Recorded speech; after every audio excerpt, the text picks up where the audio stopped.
আপনার হাতের আইফোনের যদি ব্যাক গ্লাস ভাঙে যায়, আপনারা রিম টেলিকমে নিয়ে আসবেন। রিম টেলিকমের টেকনিশিয়ানরা খুব যত্ন সহকারে কাজটা করে দিয়ে থাকে। প্রথমে ক্যামেরা লেন্সে ফয়েল পেপার লাগিয়ে দিল, যাতে লেজার মারলে যাতে ক্যামেরাতে ক্ষতি না হয়। কারণ লেজার ছাড়া করলে দেখা যায় এগুলো অনেক কষ্ট হয় খুলতে, এবং হয়তোবা ক্যামেরাতে প্রবলেম হয়ে যায় অথবা মাদারবোর্ডে প্রবলেম হয়ে যায়। এর জন্য লেজার দিয়ে করতে হয়। প্রথম লেজার করে তারপরে দেখা যায় এটা খুব সহজে ইজিলিভাবে উঠে যাচ্ছে লেজারটা করার কারণে। যদি লেজারটা না করতো এগুলো খুলতে খুবই হার্ড থাকে। লেজারটা করে নেওয়ার পরে ইজিলি হয়ে গেল।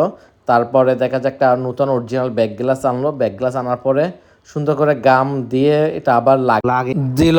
আবার সেম টু সেম আগের মতন ফিনিশিং ফিটিং চলে আসছে। তবে যারা আইফোনে ব্যাক গ্লাস লাগাতে চান আপনারা রিম টেলিকমে নিয়ে আসবেন। আপনার আগের মতন ফিনিশিং থাকবে, খুব সুন্দর করে আমরা করে দিয়ে থাকি। এখন আমরা মোবাইলটা কাস্টমার হাতে দেব। এখন কাস্টমারের মতামত। আসসালামু আলাইকুম। কাস্টমারের কি ভাই একটা ফোন নিয়ে আসছেন, ফোনের মডেলটা কি? আচ্ছা, এটা কি সমস্যা ছিল? ফিনিশিং যেটা আছে ওটা কেমন? ফিনিশিংটা আলহামদুলিল্লাহ ভালোই লাগতেছে, যেমনটা চেয়েছিলাম ওটা পাওয়া গেছে। ঠিক আছে ভাই, অবশ্যই আমাদের সাথে থাকবেন। আসসালামু আলাইকুম। ওয়ালাইকুম